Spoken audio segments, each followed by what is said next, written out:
Poštovani suđeni, dragi meštani, dobroveče i dobrodošli na još jedno predavanje, ciklusu predavanja Dani Matice Srpske na ovom Knježevcu. Večerašnje predavanje će zapravo biti neku grupu dva predavanja, odnosno jedno predavanje i dva dela kako smo ga formulisali. Naime, kao što ste mogli vidjeti ranije na plakatima ili u sredstvima informisanja, teme će biti vezane za etnološko istraživanje Olja Miljanovića Jakuba Natusa, posebno na Novom Kanjižu, koji će gospodin Bogdan Šekarić prezentovati ovdje nama, a drugi deo ovog predavanja će biti žive tradicije Vojvodine kao nematerijalno kulturno nasleđe, koji će predstaviti gospođa Tatjana Bugarska. Pre nego što njima predam reći, ako bi samo par nekih reči u njima, oboje su etnolozi, oboje rade u Muzeju Vojvodine, tako da su pravi stručnjaci večeras ovde na pravom mestu, s obzirom na sve godišnjice koje obeležavamo, a evo ja sam slučajno nešto dok sam se spremao za ovo, pokušao nešto da malo više saznam je Olja Miljanović, pa se ispostavilo da je ove godine, kroz koji dan, 150 godina njegovog rođenja. Tako da onda smo mi na neki način obeležili godišnjicu rođenja Olja Miljanović, iako nismo to tako predstavili. Gospođa Tatjana Bugarski je rođena 1976. dolazi iz Sremske Mitrovice, kao što sam rekao, muzejski savjetnik u Muzeju Vojvodine, etnolog, sve je ništolo diplome u odeljenju za etnologiju i antropologiju Filozofskog fakulteta u Beogradu, pa nakon toga je odbranila i disertaciju doktorsku 2017. Njena profesionalna interesovanja prvenstveno su vezana za muzeologiju i muzeološku obradu različitih manifestacija duhovnog i društvenog života u Vojvodini, identiteta, etniciteta, religije, svakodnevnice, rituala, detinjstva itd. Terenske istraživanje koja bolje da u prethodnom periodu uključivali su teme vezane za istraživanje, dokumentovanje i prezentaciju nematerijalnog kulturnog nasleđa, što će svakako biti večeras jedna od tema, i autorka i koautorka više izložbi stručnih radova i učestvuje u edukativnim programima u okviru muzejske delatnosti. I ono što bi još istakao jeste da je koordinator za nematerijalno kulturno nasleđe za Vojvodinu 2019. godine. Možete pozdraviti jednu aplauzu.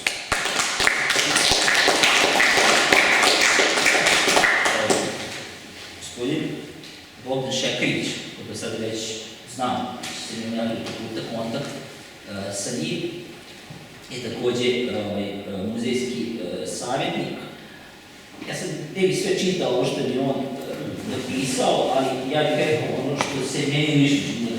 Moja ličnica bude zapravo predstavljena vas, jeste izložba Strma ravnica, 100 godina kolonizacije, gde bi mi on rekao kada su počeli da spremaju cijelu priču o kolonizaciji, dakle svim tim događajima nakon Prvog svjetskog rata, imali su svega, da li desetina ili svega nekoliko predmeta koji su vezani za to, i oni su kroz godinu dana, i još jednog kolega, Dimitrije Mihajlović, koji se ne varam, su uspeli da istraže, na takav način da su tu izložbu Strma ravnica na takav način prezentovali da su svi bili neverovatno ušli, da ne kažem nekog vrsti pozitivno šoka, među njima sam bio i ja, i ta izložba je bila i u Kikini, neki od ovde danas koji su se nama su bili prisutni te večeri u Kikini, bila i u Novom Sadu, i eto, žao mi je što nije bila kod nas, ali možda uspemo i to jednog dana.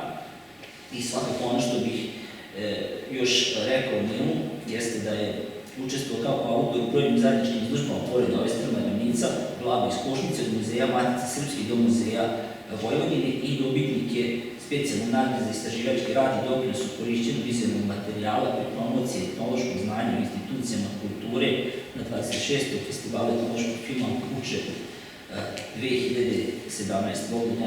Da mi ne zamiriš ako sam nešto ispočio, ja sam nešto dostavio, ja sam kažem svoj neki lični utisak od Devi pokušao da prenesem gledalcima, odnosno slušalcima.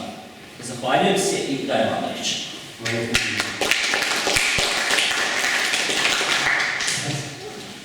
Hvala puno na ovako lepoj najavi i hvala na prilici što se nalazimo na ovom mestu. Gospodinu Nježiću, biblioteci, društvu koje je organizovalo sve ovo i pre svega o ovom ambijentu i prilici da budemo na ovom mjestu i da s vama podelimo nešto od onoga što mi radimo. Ovdje ste čuli u najavi i u našim biografijama nekoliko reči koje se pojavljaju, to su istraživanja, to su reči kao što su izložba i moje današnje predavanje će biti upravo vezano za jedno od tih istraživanja, a pre toga samo da spomenem još par nekih ličnih stvari koje u ovom prilikom hoću da istaknem. To je da je moj mentor bila gospođa Bustos, muzijski savjetnik Marija Banski, koja je rodom iz ovog mesta. Tako da sam ja, zahvaljujući njoj, jednim delom postao ono što sam sada i što ću vam danas, kako ćete mi poznati. To je prva stvar. Druga stvar, ovo su dani Matice Srpske. Mi predstavljamo i nalazimo se u okviru jedne manifestacije Dani Matice Srpske, ovdje u mestu. Treba reći da upravo ovih dana se obeležava 200 godina od izlaska prvog broja letopisa Matice Srpske. Kao što znate, ili možda ne znate, prvo je 1824. godine nastao letopis Matice Srpske, tako da se ove godine, kad pričamo o jubilejima, obeležava 200 godina od obeležavanja ovog prvog srpskog broja. I kasnije Matice Srpske, koja je osnovana 2 godine kasnije, da bi podržala sve one mlade pesnike, naučnike, istraživače u svom radu i dala doprinos da taj letopis ima one istraživače i ljude, stvaraoce koji će nešto u njemu i napisati i objaviti. Znači, to su sad i neki razlozi da se mi upoznajemo sad kao, vi ste ispred mene jedna šira porodica, ja govorim o pričam i želim da vam nekako objasnim zašto sam ja ovdje i zbog čega se nekako osjećam, a među svojim. Moje predavanje je vezano za etnološke istraživanja Jovana Erdejanovića u Banatu. Ta istraživanja su sprovedena od 1922. godine do 1926. Ta istraživanja je između ostalog finansirala i Matica Srpska.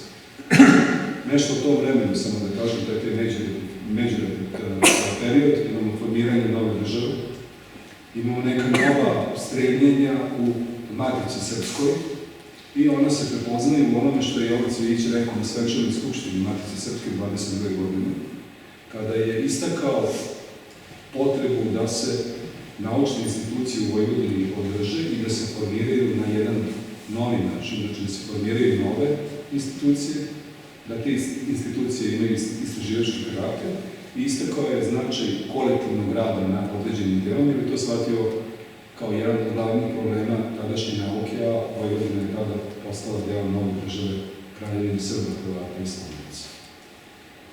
To je njegovo predavanje, u stvari predstavlja i jedan manifest koji Maticu Srpsku više ne vidi samo kao izdavačko društvo gde pesnici i književnici izdaju različita prozna dela, romane ili kratke naučne studije, nego on sad smatra da Matica Srpska treba da organizuje jedan naučno-istraživački rad pokrajine.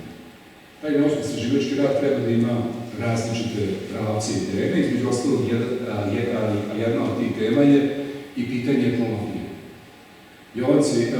Jovan Erdejanović kao prvi školovani etnolog u okviru Matice Srpske dobija sredstva za istraživanje koje su sprovedena od te 1922. godine do 1926. godine. Tim istraživanjima su obuhvaćena 82 mesta u Banatu i mogu se i dan danas smatrati najvećim istraživačkim poduhvatom jednog etnološkog istraživanja koje je sprovedeno do sada. Sad ću vam reći nešto i zašto je to tako i da to nije moje lično mišljenje ili nekakva moja emocija, nego to su jednostavno reči o činjenicama i upravljaju. Kad je reč o, sad neću da vam nabrajam svih 82 mesta, ali napravit će ova mesta Gornjeg Banata u kojoj je bio. Veliki Bečkere, Karada, Celimir, Taraš, Nelenci, Kumane, Novi Bečer, Ranjevo, Dragutinovo, Boča, Padej, Velika Kikina, Ostojićeva, Sanat, Nova Kanjiža, Banasko Aranđevo, Krstovođala, Srpska Crnja, Modoš i tako dalje. Danas u rukopisnom odeljenju Matice Srpske čuvaju 34 sveska koje predstavljaju dnevnike njegovih istraživanja. 34 sveske, gdje je lepo ćirilice štampanim pisanim rukopisom, ispisano je 6.500 strana različite građe koje je on sakupio tokom svojih istraživanja u ovom periodu. Nešto od te građe je objavljeno, vidite ovu jednu monografiju koju je domaćin stavio ovdje ispred nas, da kad govorimo o rezultatima i brojevima, onda se nešto bavimo i govorimo o nekim brojevima i činjenicama, ne o utiscima samo. Rajko Nikolić, prvi etnolog i direktor muzeja Vojvodine, odnosno Vojvodinskog muzeja, s koji ja dolazim, pa evo zato i ja i ovdje, je u pismenom zaveštanju Jovane Vinaranića dobio zaveštanje da tu građu objavi. I ta građa je trebala da bude objavljena pod naslovom Banatski Srbi i Hrvati, etnološke istraživanje. Malo da pojasnim zašto Banatski Srbi i Hrvati. Jugoslovenska orientacija u kojoj radi u posleratnom periodu i Matice Srpske i Muzej Matice Srpske je tako da ona pre svega ima jugoslovenski karakter. Znači, istraživanje moraju biti usmerjene istraživanje bratskih naroda, Srba i Hrvati u tom međuratnom periodu, znači da nije ništa novo posle drugog svjetskog rata, bratstvo i jedinstvo, to nisu nekakve nove tekovine, to je ono što je započeto u međuratnom periodu, nikad do kraja dovoljno razrađeno, finansijski državno podržano i zbog samog perioda koliko je to ta država trajala i šta se desilo izbijenjem drugog svjetskog rata. Sam Jovan Radmiranović je u Novoj Kanjiži bio od 31.8. do 4.9.1925. godine, a Ovodinić je bio od 5. i 6. septembra 25. godine. I građa koja se čuva u upisnom odeljenju broji nekih 200-300 strana podataka koje je on sakupio o različitim oblastima i temama vezane za etnologiju. Ono što je bitno da je ovom radu na terenu prethodilo i objavljivanje ovih upustava za proučavanje narodnog života i običaja u Vojvodini. Od Jovana Radmiranovića. On je htjeo da svojim saradnicima, istraživačima koji su u stvari predstavili mrežu ljudi, sveštenika, učitelja i tako dalje na terenu, na neki način tokom svog boravka na terenu i podali ovakve knjižice sa upustima kako da se građa sakupi. Zamislite u jednoj novoj formiranoj državi, vi imate nekoga ko tako vredno radi i ono što je zanimljivo, što sam ja saznao, što je za mene zanimljivo, to je da je tu građu on sakupio zajedno sa svojom supružom. Veoma zanimljivo. Zašto?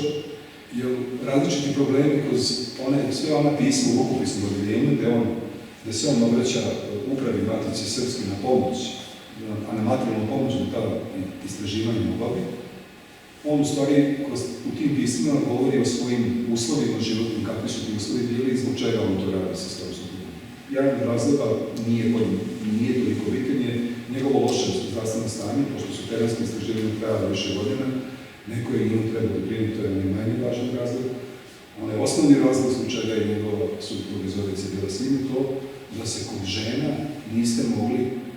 žene nisu bili dobri kazivači muškarci. Tako da je ona sakupljala podatke od žena u selu, radeći paralelno sa svojim mužem. I ta građa se isto čuva u 6 velikih svesaka i ima isto nekoliko stotina strana. Ja i moja koleginica Tatjana Bugarski smo shvativši o čemu se radi, rešili da u sledećih 4-5 godina, koliko će to trajati, deo te građe ponovo pregledamo i vidimo šta od toga može da se priredi ili šta će od toga moći da se priredi da služi za one potrebe zbog koje je građa i sakupio. Građa o Novoj Kanjiži, kad pogledate u ovom udžbeniku, u ovoj monografiji ima 2 ili 3 strane. A ono što se u rukopisnom odeljenju nalazi za vaše mesto je zapisano na više od 100 strana. Sad, ja sam nešto od toga da bi vam dočarao o čemu je reč, izdvojio tako za ovu priliku pročitam, to će biti neka kratka forma, ali eto, da vi dobijete nekakvu predstavu šta je sve tu sakupljeno i ko su bili ljudi s kojima je on razgovarao na terenu. Pre toga Jovan Radmiranović kaže, obraćam se Matici 22. godine i kaže u pismu glasi Stajićinu, ne odustajem od svoje namere da proučim narod i zemlju svojih roditelja i praroditelja, pošto je on rodom iz Pančeva i Vojvođane. I on kaže da je dužnost proučavanja našeg narodnog života, njega treba što pre proučavati zbog toga što se on ubrzano gubi. Kaže, lako je nekim geolozima ili geografima ili minerolozima da se bave nekom temom, ta tema je ista i stalna, a ono što se dešava u tom međuratnom periodu je gubljenje ovih narodnih običaja, svega ovoga čime se bave etnologije, pa je to trebalo što pre izgledati. Ovdje nekoliko podataka, samo to je vama možda više poznato ili manje poznato, pa će to onda biti neki mali predmet diskusije s vama, jer ja dolazim u vaše mesto, vi ste domaćini, ja sam gost, ali evo da vidim šta je Oliver Miljanović zapisao o tada Novih Kanjiža. Kaže, selo je bilo gde i sada, više kad Tisi, pa je posle voda ronila i pomerala obod. Gde je sada opština, bili su vinogradi, a gde je sada Tisa, bile su bašte i suvače. Tamo su bile kuće Firićarskih, Lalakovih i Ivkovih, koji su posle morale da se izmeste obavno u sadašnje selo. Crkva je bila u sred sela. Prva familija koja je naselila Kanjižu potiče od jednog koga su prozvali Gvozden, jer je imao zaboden gvozdeni klin u nozi. Verovatno je izbjegao Turaka sa 5 sinova, po čijim imenima su prozvani Kneževići, Grigorini, Svirčevi, Perkučini i Vidarkovi. Neke kuće su bile na Firiću, neke na Kućinama, a neke na mestu današnje Kanjiže. Sve na visinama koje ti se nije uglavila.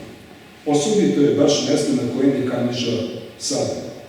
Ona je osobito visoko i smatra se da je u severnom Banatu to u stvari najviši deo u gornjem Banatu. Ja sam pogledao na internetu, to je nekih 84 metra visine i očito je to bilo mesto u kome je izvršeno ono što se radilo već u 18.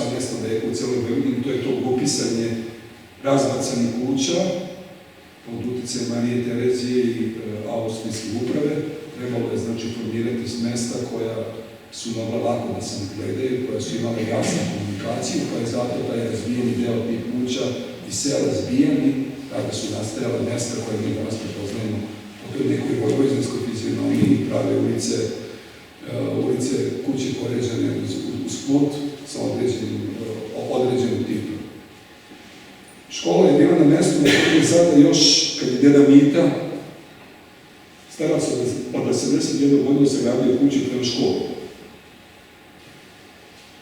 Zemlja je u Kanjiži i sada gotovo sva u srpskim rukama. Od Mađara ima samo 2-3 porodice koje su kupile zemlju. Ostali su svi sirotinja koju je doveo Spahija. Kako je ovdje bio Spahija? Okolna slobodna sela pod Ištim su nazivali stanovnike Kanjiže Palovima. Kad govori, to je sad jedna struktura ove knjige, uvijek ćete vidjeti predanje u selu, to je prvi deo. Drugi deo govori o starinama. To što su starine bi recimo zanimalo mnogi arheologi da malo počnu da njih da pregledaju zapise koje je neko ostavio od 25. godine, znači to je pre 99 godina i sad šta kaže o starinama u mestu. Kaže, na mestu Kućinama misle da su bile turske kuće, a prema njima na kraj sela. Znaju mesto gde je bila turska džamija, a još se nalazi njen temelj vrlo čvrst od kamena da se nije mogao kopati.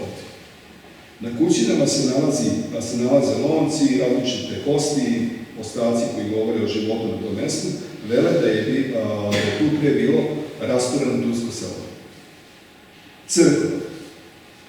Znači sve to je ta jedna struktura po kojoj se prikupe građa, treća tema su crkve. Kaže, ovo treće zdanje je zidano 1796. godine. A tempo, odnosno ikonostas, je po napisu sa leve strane ispod Bogorodične slike izgrađen 1807. godine. Iza crkve je jedan krst bez napisa, a jedan sa napisom Vasilije Kostović. Leto 1764. godine. Ti su krstovi ostaci prvog seoskog groblja, koje je ovdje bilo oko crkve, usred negdešnjeg sela. Crkva je već tada, već 3 puta na istom mjestu. Prva je bila od Pletera, druga je bila od mešovite građe, treća je ova današnja koja je građena od čvrste građe. Ono što je veoma bitno u građi koju je publikovala Matica Srpska, to su podaci koje on daje o rodopisu. Sad tu kad govorimo o izvorima, to su one reči o kojima smo pričali, izložbe, izvori i istraživanja. Ono što on ističe i smatra veoma bitnim, to je crkvena arhiva. Knjige krštenih, umrlih, rođenih su izvori koji svedoče o određenim rodovima uz sve ono što se nalazi i dopisano u tim knjigama, a kasnije se može proveriti na terenu, tako da on daje jednu sliku rodova koji su tada bili u ovom mjestu. Pa kaže, rodovi poznatog porekla, ja ću se pročitati neki. Batančevi, njima 5 kuća, slave Svetog Vasilija, došli iz Batajna. Belani, jedna kuća, slave Svetog Vasilija, došli iz Martunaša. Budovarčevi, ti Budovarčevi, jedan od njih je onaj starac od 81 godine koji je njegov kazivač. Znači, i po pitanju kazivača vodilo se računa da to budu ljudi starog roda, poznatog porekla i oni koji se sećaju kako je život nekad vladao u ovom mjestu. Kaže, Budovarčevi, Tengerovi, 3 kuće, slave Svetog Nikolu. Otac starac od 80. godine došao iz Potinskog Svetog Nikole, kuću Antoninih, onda Vidicki, jedna kuća, slave Svetog Jovana. Dejano, jedna kuća, slave Svetog Nikolu, otac Kovač došao iz Vukrine. Đinkulo, jedna kuća, slave Đurđevina, oni su iz Sirika, Oltarti. Zarići iz Krstura, došli skoro, slave Svetog Jovana. Janiki iz Deske, Oltarti. Jegdići iz Krstura, Jovići iz Sirika, došli skoro, isto Oltarti. Lolakovi, ovi ovde su Pavlovi koji su ušli u njihovu kuću. Pavlovi su iz Stare Srbije. Lukići, pradeda iz Padera. Marko, Mitrodan iz Sirina. Mendeba, jedna kuća, Sveti Arhangel Mihajlo iz Sirina, Optanti. Nedeljkov, Sveti Nikola iz Deske, došli skoro. Nedeljkov iz Krstura, došli skoro. Ninčić iz Obilića. Ostojevi, vele da su sa Čarnovićima došli pre 7 kola. Pejini iz Siriga, Petrovi iz Siriga. Popovi iz Deske. Putnik iz Novog Sent Ivana. Rakovi iz Stojakova, Stanimirovi, Stojkići, Sujići iz Obilića, Terzin, 4 kuće, slave Đurđevina, poreklom iz Martunaša. Urošev, Sredelje, jedna kuća, Sveti Jovan, Utornik iz Sent Ivana, Šorlov iz Sanada. Ovo su kuće, ovo su rodovi gde znamo koje su poznatog porekla i iz ovog čitanja vidimo ta neka intenzivna migracijona kretanja u tom periodu. Sami ste primetili veoma veliki broj porodica optanskih koje su ovde naseljene, a koje ovo navodi, i ta sećanja su sigurno bila najsvežija, pa ih je zato i sećanje u samom mestu sačuvalo, pa te podatke imamo.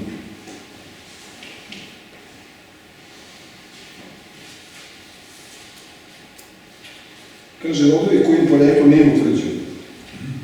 Blažin, Vidarkov, Gligorin, Grujići, Đogrin, Bugar, Došići, Bučkuš, Đokovi, Đalinac, Đurković, Živanovi, Ivkovi, Janjini, Jovići, Jocini, Rusovi, Kneževići, Mateji, Obadnići, Pavkovi, Zečevi, Panići, Klopovi, Petrovi, Rakini, Ramadanski, Rankovi, Simići, Stojanovi, Filićanski. Oni se smatraju jednog od najstarijih porodica, bilo je 4 kuće slave Svetog Nikolu. nekad se jedan deo mađarskog mesta zvao Filićans. I smatra se da su oni jedna od starijih porodica. I tako dalje. Kad govori o izobranim rodovima, spominje Serviskije, po kojem se ovo udruženje izvale. Slavi Đurđevdan i kaštel, i crkvu, i slave Svetog Đurđa i kao katolici, i kao pravoslavni. Vele da su ovamo došli iz Makedonije. Marko Srbicki je došao iz Srbije 1766. godine i 1770. godine i kupio je zemlju. Prvi stanovnik je bio preko Tise, sin mu Đorđe, podigao je posle dvorac koji se nalazi ovdje u blizini, Rosu i Paćanski u Bananutu. Zanimljivo je da je ova porodica vodila veoma računa kao jedna mecenska porodica o obrazovanju mladih naraštaja, pa su davali i pomagali školovanje one dece koje za to nisu imali sredstva. Erdeljanović spominje da se čak i sin Vuka Karadžića obratio za tu stipendiju, ali nije ispunio uslove koji su bili dosta strogi. Sad kad govorimo o izvorima, govorimo o onome što je sakupio na terenu, što je sakupio u matičnim knjigama rođenih, krštenih i umrlih. I sad ono što je veoma bitno, to je ono što je sakupio od kazivača na terenu. I jedan od njih je Denamita Budo Valčar. On svedoči o tome kako su se ljudi u ovom mestu oblačili, kako je izgledala ta narodna nošnja, to je uvijek neko pitanje ovih raznih članova kulturno-umetničkih društava, kako tu koreografiju napraviti, kako su izgledali i tako dalje. I on, Erdeljanović, beleži šta mu je Denamita ispričao o tome kako su se muškarci mislili. Kaže, pre su se momci ženili kad su stariji, retko mlađi. Svi su nosili dugu kosu, a mladi i stariji kurijaki, to su kiki.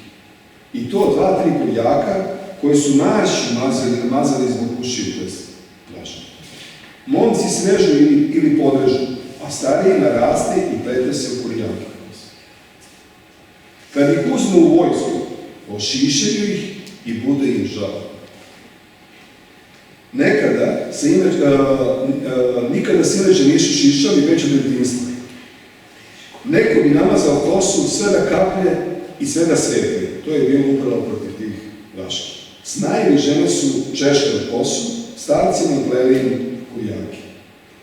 Mnogi ljudi su vezivali kiki vencima od popinaca da im ne bi upadala u uši. Momci su do 16-20. godine išli kologlavi. Deca nose samo košelju dugačku, od beza, kudenina, da bi te kasnije počeli da nose gaće od 7. godine.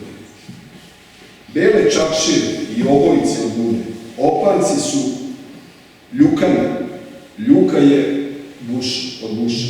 Leti su nosili gaće od 6 pola, a zimi su nosili gaće i ozgo gunene obojke. Kožo beli do niže kukova i bela opaklija. Kabanica je bela sa kratkim rukavima i jakom. Kape od jaganica, sve bele, crne su bile retkost. Pravile su se od sasvim mlade jagniće koše sa sitnom, finom dlakom. To je svedočenje o tome kako su ovo najverovatnije Zorica prikupile.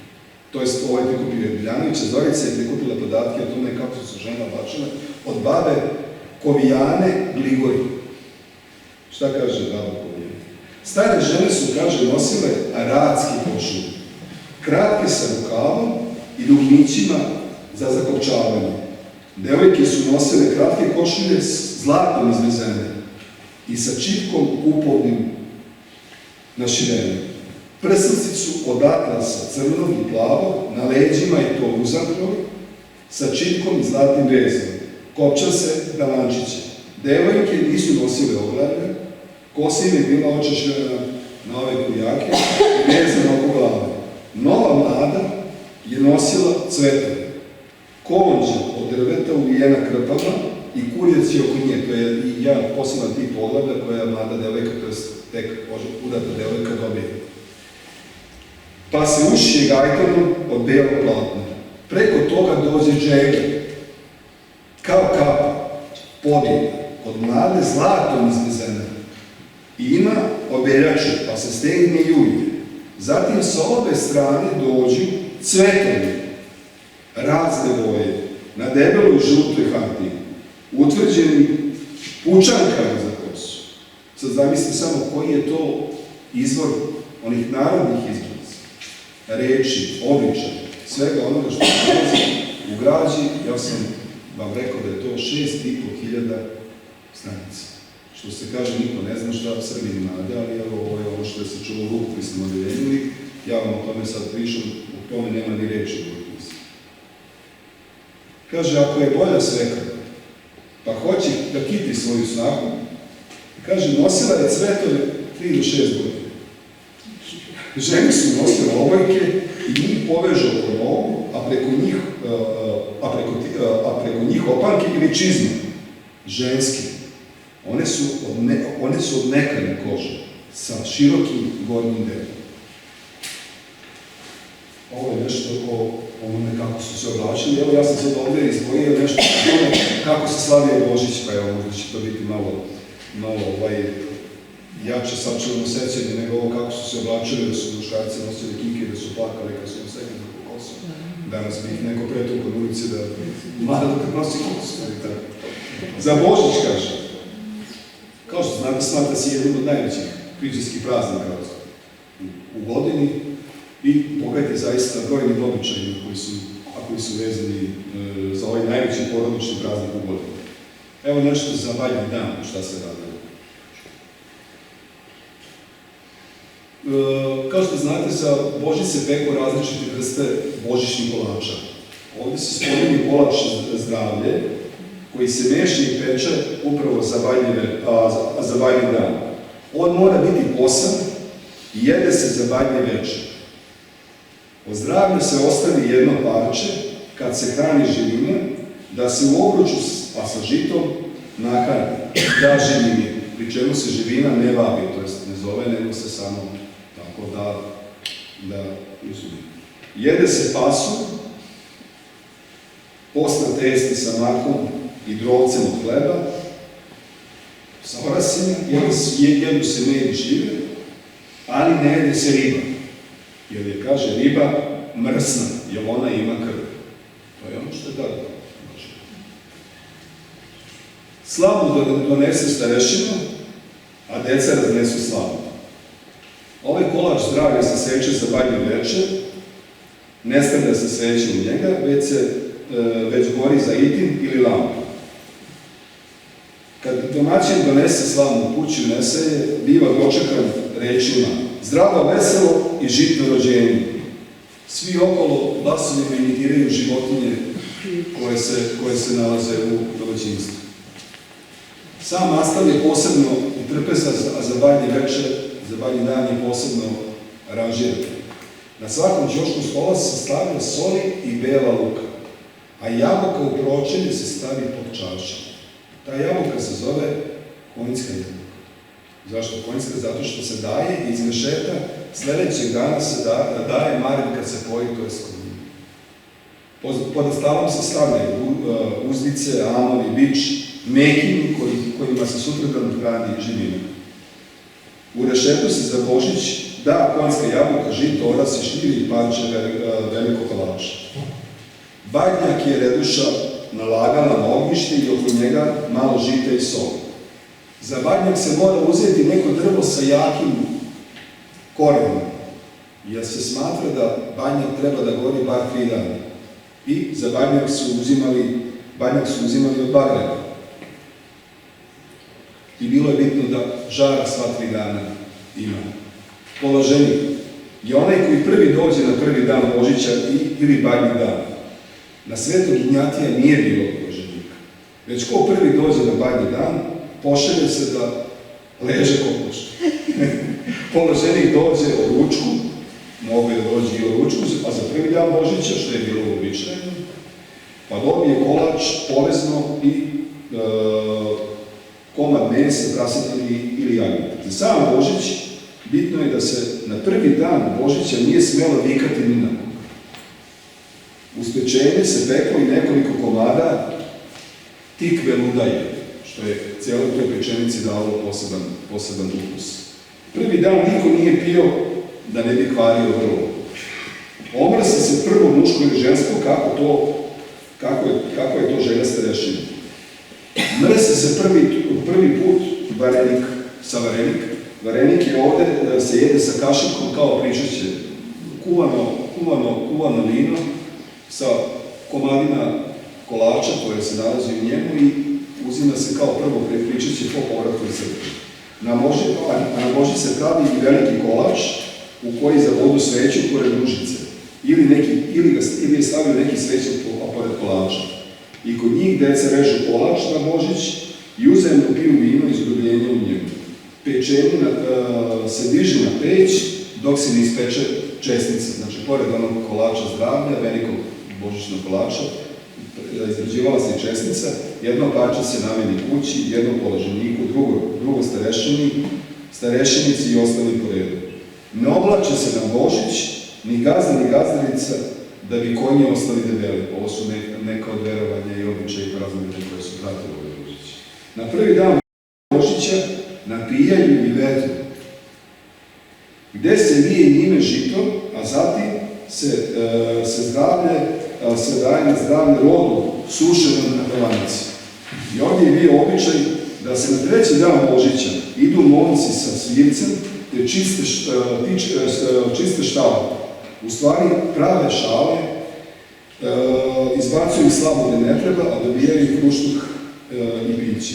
Na tuci dan su davali sirotinji malo slame, u kolo koliko stane, malo mesa, krompira.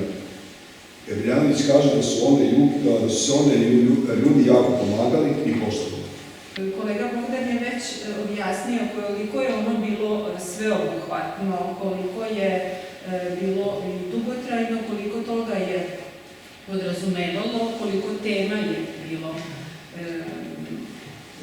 zastupljeno, i to ne samo u ovom istraživanju, dakle to su isto ova uputstva koja je Deljanović izdao svim onima koji su bili zainteresovani za slična istraživanja i pokušat ću da pokažem zapravo koliko su oni bili dalekovidi, koliko su bili savremeni tada i koliko njihova istraživanja koja su beležila ono za šta je Deljanović rekao da je već 12. čas, dakle već je po njemu tada mnogo toga nestajalo i odumiralo, koliko zapravo i sada može da se tumači na jedan određeni način i u sklopu jednog određenog koncepta.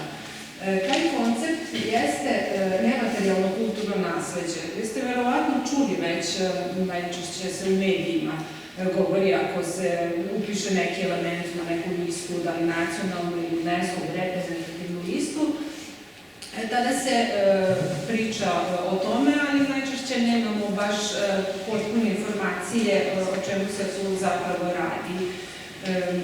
Kao što sam rekla, koncept jeste u neku ruku noviji, odnosi se na ono što je UNESCO-va konvencija iz 2003. godine donela, to je konvencija o očuvanju nematerijalnog kulturnog nasleđa. Naša država je također ratifikovala ovu konvenciju, dakle to je jedan međunarodni pravni dokument kojim se države potpisnice obavezuju da čuvaju živo nasleđe na svojoj teritoriji. Međutim, sama tema tog živog nasleđa nije nova. Vidjeli smo da je ona već decenijama pa i duže predmet interesovanja kako etnologa, folklorista, tako i etnomuzikologa i raznih drugih stručnjaka. Dakle, to su sve tradicije koje se prenose s kolena na koleno. Po samoj konvenciji postoji više domena. To su usmene tradicije i jezik kao nosilac nematerijalnog kulturnog nasleđa, zatim izvođačke umetnosti, pesma, igra i svirka i slično, zatim društveni običaji, rituali i svečani događaji. Zatim tu su znanja i običaji koji se tiču prirode i svemira, i posebne znanja i veštine u vezi sa tradicionalnim zanatima. Ovo je neka podela na domene koja u praksi nije tako stroga, znači svaki zanat mora da podrazumeva i određena znanja o nekim sirovinama ili uopšte prirodi, kao što su rituali najčešće povezani sa određenim verovanjima, takođe zanatima, veštinama i tako dalje. Ako uporedimo jedan od ovih delova iz Erdeljanovićevih uputstava, vidjet ćemo da je on vrlo sličan domen pomenuo. Po njemu treba da se proučavaju običaji. On kaže, proučavanje običaja ima vrlo veliku vrednost za poznavanje samog naroda, naročito njegove duše i srca. Vrlo naučno. To je onako lepota naše struke, da se bavimo takvim stvarima. Običaj delimo, takođe deo njegovog teksta, na verske i društvene. Pod 1. Verski običaj. Opisivanje verskih običaja treba početi s opisom slave ili sveca, krsnog imena, kao najglavnijeg srpskog običaja.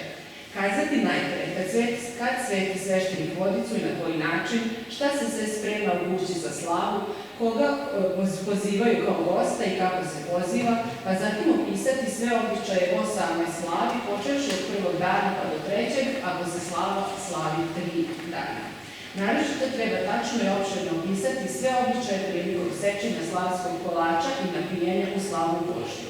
To je samo jedan deo ovih uputstava za, na primer, proučavanje slave kao prvog nekog elementa koji je Jovan Erdeljanović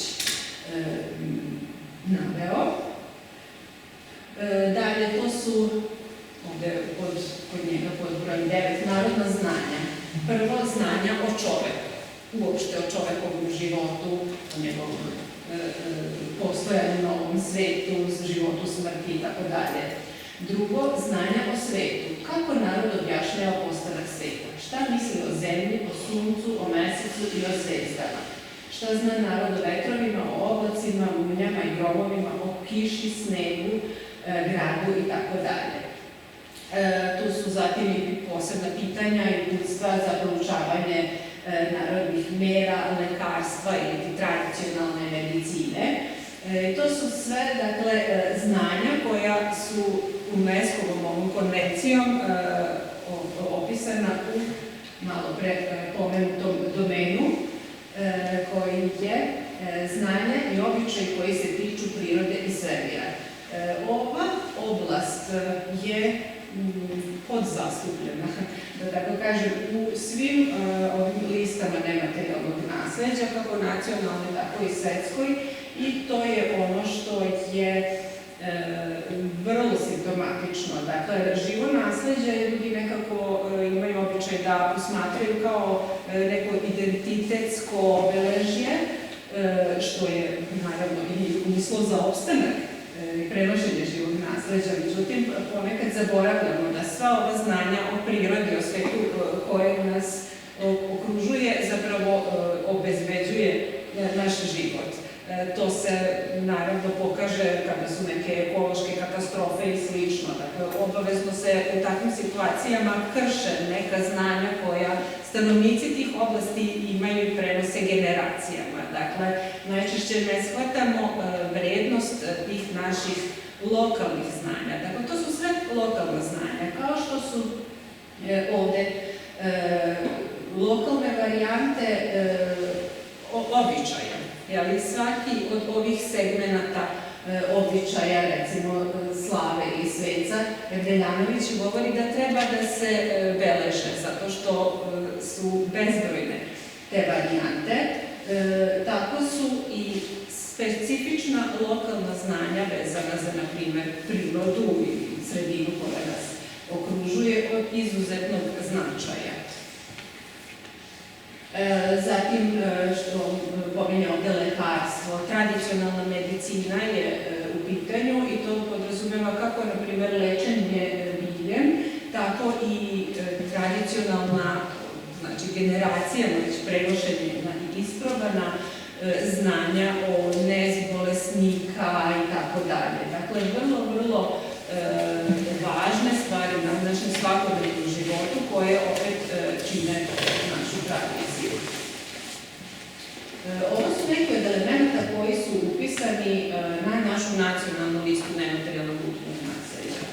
Dakle, kada je Srbija usvojila ovu konvenciju UNESCO-vu, usvojila je i obavezu da na neki način institucionalizovano čuva nematerijalno nasleđe, tako da je osnovan jedan centar pri Etnografskom muzeju u Beogradu, zove se Centar za nematerijalno kulturno nasleđe, i on vodi ovu nacionalnu listu nematerijalnog nasleđa na kojoj do danas postoji 64 elementa.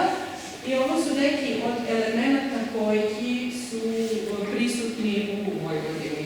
Tu su naravno prvo upisano kao da je Erdeljanović napisao, krsna slava, zatim kosovski vez, pevanje iz gusle, brokavica, kolo sa svim njegovim varijantama, sviranje na gajdama, najbolje garstvo solaka, ojkača, đurđevdan, rakija šljivovica, kazančijski zanat, staparsko ćilimarstvo, zatim umeće pripremanje tradicionalnog hleba cipolke, to su i bezdanski damast, vertek, oba varijante iz Srema je upisana kao trenutno živa, zatim to su uskršnji običaj, osvećenje paske, malo kolo, tamburaši, tamburaške prakse, drugaričenje i tumačenje, jedan običaj vezan za uskršnje ciklus, zabeleženje u Podunavlju, kad je u pitanju, to je južni banat,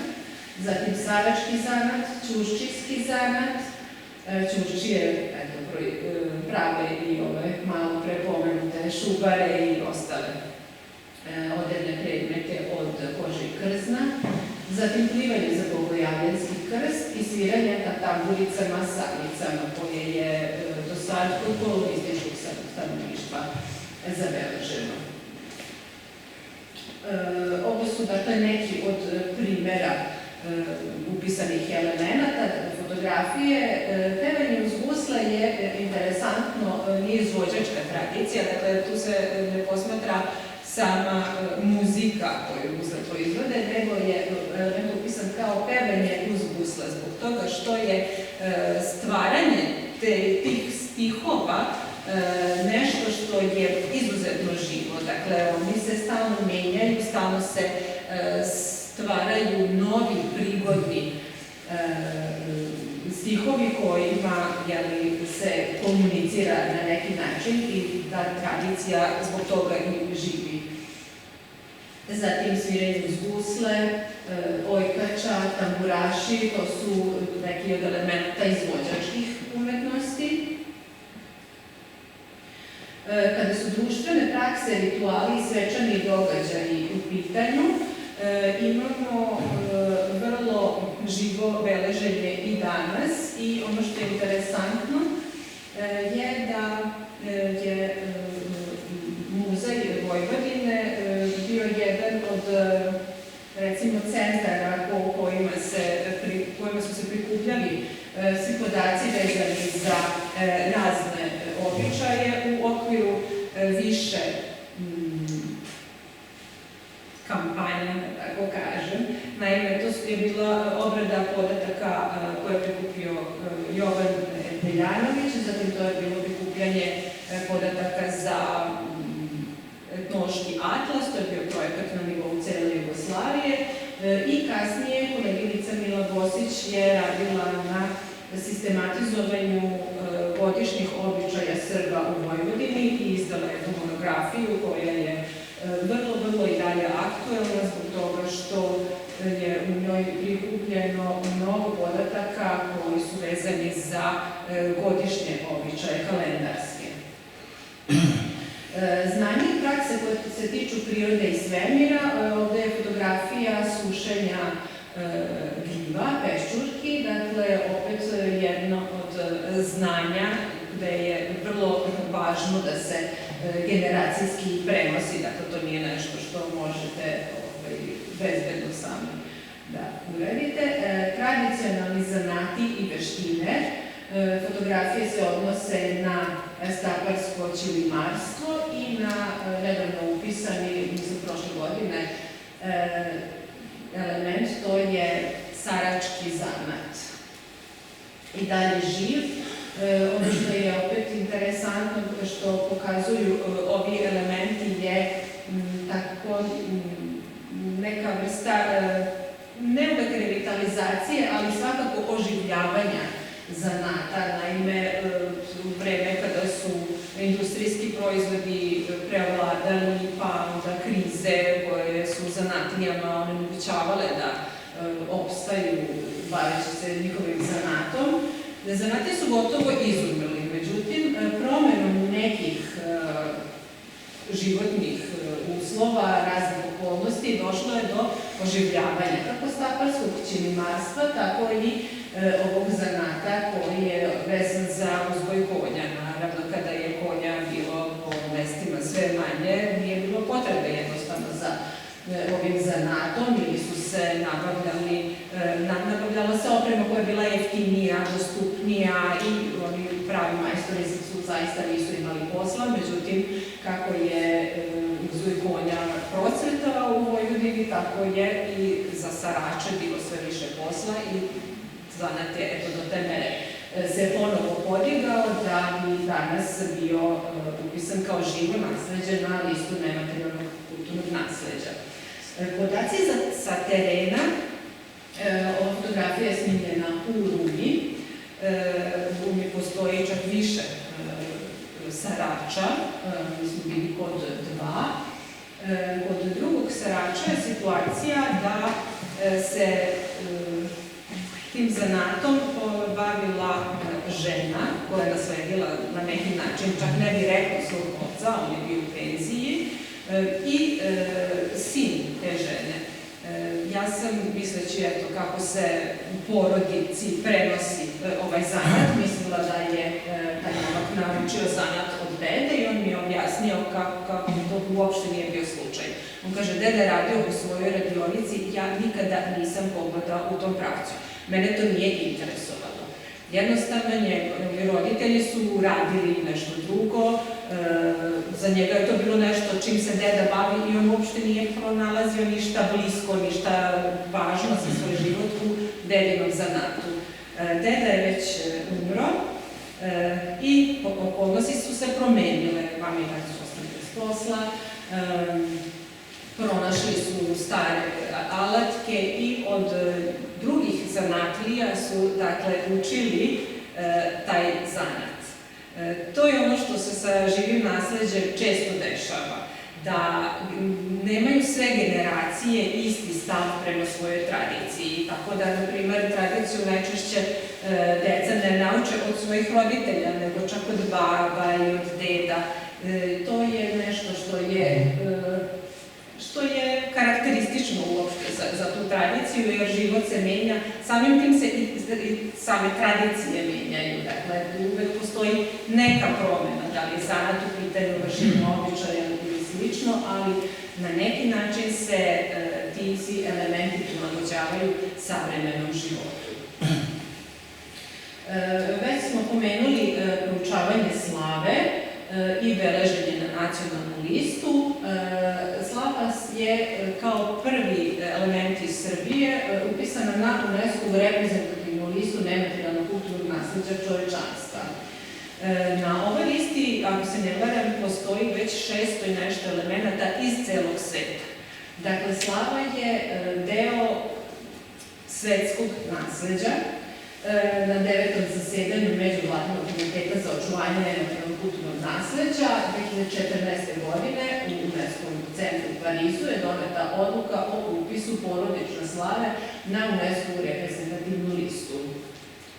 Pored slave, dakle, Srbija je uspela da upiše još 4 elementa, to su kolo, pevanje uz gusle, zlatovsko lončarstvo i umeće pripreme i korišćenje tradicionalnog pića od šljive šljivovice. Ovo je jedan link koji možete možete videti na internetu. U pitanju je jedan film, dakle, svaki od ovih elemenata, kada je upisan na reprezentativnu listu, dostupan je svakom da pregleda. Dakle, taj film traje 10 minuta, snimio ga je Centar za nematerijalno kulturno nasleđe i on pokazuje u stvari u čitavom svetu na koji način je slava naše živo nasleđe. Mislim da bi Jovan Nedeljanović bio ponosan što je ono što je prvo. On preporučio da se istražuje upisano na listu. Oko samog upisa na listu, šta to znači, kako se sad slava slavi, tu postoje onako brojne informacije i dezinformacije, opet najčešće u medijima. Dakle, nije bilo zapravo ni lako kolegama da urade ovakvu nominaciju zbog toga što slava, koliko god svi znamo da je to nešto što je jedinstvena tradicija, toliko ima različitih varijanti da ne može čak da se skoro napiše nijedan najopštiji opis šta se sve priprema za slavu, koliko traje i slično. Dakle, toliko ima varijanti, međutim to za samu tradiciju nije važno. Važno je da je to nasleđe koje se prenosi s generacije na generaciju i koje čini da se identitetski oni koji slave slavu povezuju međusobno. Institucija u kojoj radim, Muzej Vojvodine, je takođe jedna od naslednica ovih Matice Srpske i to je jedna od institucija gde se proučava materijalno i nematerijalno kulturno nasleđe. Dakle, radimo istraživanja kada su predmeti u pitanju, to je prikupljanje predmeta i formiranje zbirki, a kada je nematerijalno nasleđe u pitanju, to su evidentiranje i identifikovanje, to su termini koji se koriste za, recimo, pripremu za nominaciju, stavljanje elemenata na liste. Ovo su neke od monografija koje su radile naše kolege, već pomenuti godišnji običaj Srba u Vojvodini Mile Bosić, zatim to su tradicionalno ovčarstvo Vojvodine Ivana Čakana i starinska tkanja iz zaboravljenih prepleta i Bratislav Grigorijan Stefanović. Ovo su sve monografije koje su rađene na osnovu kako arhivskih, muzejskih, tako i terenskih istraživanja i ono što je meni posebno drago i dalje su veoma aktuelne, čak su sve aktuelnije. Godišnji običaj, dakle, već smo na ovom spisu videli da je više godišnjih običaja na listama nematerijalnog nasleđa nacionalnih. Zatim, to tradicionalno ovčarstvo se odnosi na jedan konkretni element koji je upisan pre možda mesec dana i on se odnosi na, stručno se zove, transhumanca, a u stvari to je, pretpostavlja se, seljenje sa stokom leti na ispašu, na bliže ili dalje pašnjake. Ne znamo koliko je tačno ova tradicija živa u Vojvodini. Bila je živa i pre 20 godina kada je Ivan Čakan beležio i istraživao. On je sve društvene okvire ove delatnosti opisao u ovoj monografiji, ali da bismo ustanovili da li je nešto živo nasleđe, moramo da vidimo današnju situaciju i naravno tkanje je takođe jedan od elementa koji je u više oblika upisan na listi. Kada je čuvanje u muzeju u pitanju, takođe pretpostavlja se rad u zbirkama, ali i ono što je ta UNESCO konvencija definisala, to je rad sa zajednicama na očuvanju nematerijalnog nasleđa. Ono što je novo možda u samoj ovoj konvenciji jeste da Glavni za čuvanje živog nasleđa nisu institucije kakva god važna bila, nego upravo oni ljudi koji neguju te tradicije. Dakle, institucije mogu samo da pomognu, da se posvete nekim od onih što se zove mere očuvanja. Dakle, mogu da proučavaju, da dokumentuju, da promovišu snimanjem filma, pravljenjem izložbi i slično, ali ne mogu da utiču na drugi način. Dakle, oni čije je nasleđe u pitanju su glavni kada su bilo kakva pitanja o promenama, ugroženosti, očuvanju u pitanju. Dakle, za sve se pitaju upravo oni ljudi koji te tradicije čuvaju. Toliko od mene. Nadam se da vas nisam zbunila, nisam htjela da vas opterećujem mnogo samim listama, ali ako ste raspoloženi da radite na nominaciji nekog od elemenata iz vaše tradicije i želite da saznate kako se to radi i slično, tu sam za sva pitanja. Hvala.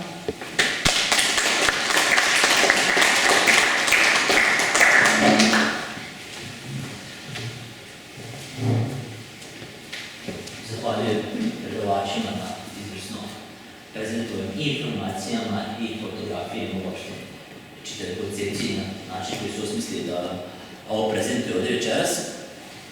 Ja bih otvorio ta pitanja koja mislim da su važna i da mogu uglavnom reći iz ugla svih ovdje koji su prisutni večeras. Naime, radi se o projektu istraživanja stanovništva. Čuli smo u jednom momentu kada kaže Jovana Dejanović je rekao 12 je čas da mi uradimo to istraživanje, ako ga ne uradimo sad, propašće. Sad, ono što je neka moja ideja vodilja, koja sam sad razmišljao, da sam slušao ovo, dok sam se malo išetao, to je zbog neke tehnike i ovih drugih stvari, jeste sljedeća stvar. Kao što ste vidjeli u ovoj knjizi, onaj koji je čitao, nema opisanu novopridržnog kolonističkog stanovništva u ovoj knjizi. Zašto nema? Pa naselje jednostavno nešto nisu bilo formirane. Pitanje je od 1925-6. kada su boravili u ovom kraju, dakle, stanovništvo je živjelo po majurima, rasipalo se na razne strane, dolazilo. O tome sam se sada bavio i istraživao i napisao sam jedan rad koji će sada biti prezentovan u okviru zbornika Srbi u Banatu, koji će izdati Savez Srba u Rumuniji. To je prva stvar od koje mi nastavljamo to istraživanje, kako je rekao Jovana Dejanović, upravo koristeći matične knjige i sve ostalo. Zatim imamo situaciju da nakon drugog svjetskog rata imamo ono što je poznato ovako kolokvijalnom izrazu osma ofanziva. Dakle, pošto mi nismo ovde na današnjoj teritoriji opštine Novi Kneževac imali to, a smo imali na teritoriji nekadašnjeg Novokneževačkog sreza, imali smo takvu vrstu kolonizaciju u selu Potinski Sveti Nikola, odnosno Ostojićevo, koje je dobilo takav naziv, pa je to djelomično i obrađeno u knjizi o istoriji Ostojićeva Veselinovića. Sad, dalje kad idemo, kada već se razdvajamo, da postajemo opštinu u tom nekom smislu teritorijalnih podela, mi dolazimo u te neke 50. 60. 70. godine, kada opet imamo priliv novog stanovništva koje je izazvano pre svega ekonomskim razlozima. To su ljudi koji dolaze da rade kao najemni radnici, nadničari, ljudi koji dolaze da budu uglavnom radna snaga. Svi se sećate velikih zadruga koje su postali, ja često pričam tako kući sa i majkom i komšije i sve mu kažem, sećamo se kada je bila, ne znam, kada su bili određeni broj radnika koji je bio zaista velik, ne znam, na Piričnom polju, pa su bili, ne znam, na zadrugama, prema Banatskom Marađu i tako dalje. Ti ljudi svi danas žive ovdje, njima niko ništa ne istraživao. Zatim dolazimo pred kraj te države, dolazimo izbije prvi rat u Hrvatskoj, opet imamo priliv ljudi u manjoj meri, ali ga imamo 1991. godine u Hrvatskoj. Nakon toga rat 1992. pa ponovno imamo priliv i ono što je najviše imamo priliv novog stanovništva ovdje na teritoriji naše opštine, što sam čitao, jeste to da je 1995. nakon akcija Hrvatske vojske u Hrvatskoj, odnosno napad na Republiku Srpsku Krajinu i zapadnu Slavoniju i takođe na određene dijelove Bosne, imamo ogroman priliv stanovništva, izbjeglica u Novokneževačkoj opštini. Ja sam došao do podatka koji sam pročitao od vašeg jednog prezimenjaka Bugarskog, Dragoljuba, ako se ne varam, da je bilo blizu 1000 izbjeglica koji su bile ovdje na teritoriji opštine Novi Kneževac, pa vi ste svi ovdje prisutni stariji od mene se srđene, sećate se kad su bili izgrađeni izbjeglička naselja u Srpskom Krstu, u Podlokanju, kada su bili smešteni izbjeglici na Ciglani i tako dalje, tako da sad da se ne zamaram.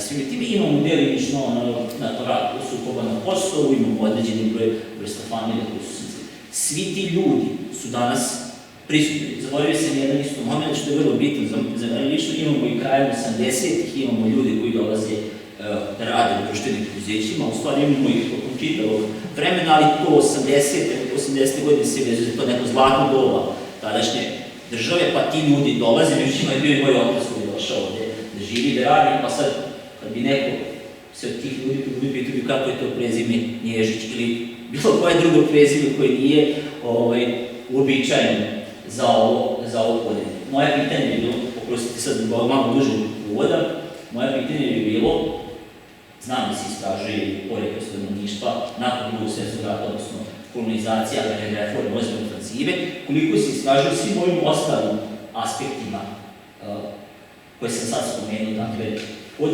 tog 50. godina zadruga pa do raspada Jugoslavije, odnosno zbivanja krajem 2000. godina, odnosno 1999. Hvala. Pa evo, iz ove stanje samo jedan primjer koji meni sad pada na pamet da vam kažem, uvijek kad nešto pokušavamo da objasnimo, to svako pokušava da objasni kroz onu struku ili kroz onaj posao koji radi i kojim se bavi. Čuli ste moje koleginice za sve ove predloge za listu nematerijalne kulturne baštine, različite primere, već nominacije ako je postoje, šta je sve potrebno da se uredi, ali evo na jednom malom primjeru gde smo ja i Tajni trenutno uključeni, a na neki način povezuje sve ova neka podpitanja koje je kolega Nježić postavio.